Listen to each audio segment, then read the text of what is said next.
Too often what you see on the news, including here, is negative. But we also try to bring you stories of people doing good things to help their communities. I think we just did one. Like an Andover mother, inspired by her son and his struggle with a brain injury, who has worked tirelessly to create an environment that not only feels like home for people with brain injuries, but is helping them to thrive. WGBH's Stephanie Lydon introduces us to tonight's Great Bostonian. Let's see if we can finish this puzzle. It's not the life this mother and son imagined. Scott is Carrol Stephens' middle child, the one who always had a twinkle in his eye. He always had a sense of humor. Once in a while when I had to reprimand him, I ended up laughing. As a kid growing up in Andover, Scott dreamed of becoming a pilot. But the day after his junior prom, he was in a car crash. They told us that Scott had suffered a traumatic brain injury and was not expected to live the night. Scott has defied those dire predictions. This year, he'll turn 50. He has required care his entire adult life.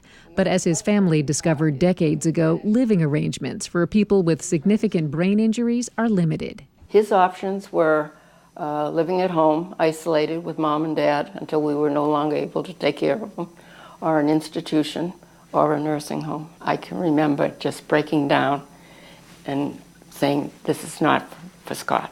So along with her late husband, Doug, Carrol founded a nonprofit called Supportive Living and in 1997 opened Warren House on this residential side street in Woburn. Scott lives here in his own apartment. It's one of 15 units, a built-in community with round-the-clock staff.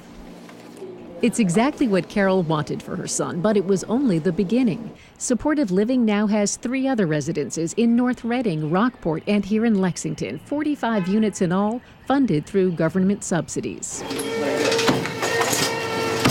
But even people who don't live here may benefit. This exercise program at Supportive Living's Lexington facility is open to non-residents. It's also a lab of sorts, where researchers track how exercise impacts people with brain injuries. A little bit more. It improves physical health, but what staff here are especially excited about is evidence it also impacts cognitive ability. If our participants are up, walking, lifting weights, using TRX, stretching, standing, whatever it might be, their brain has to work to do it.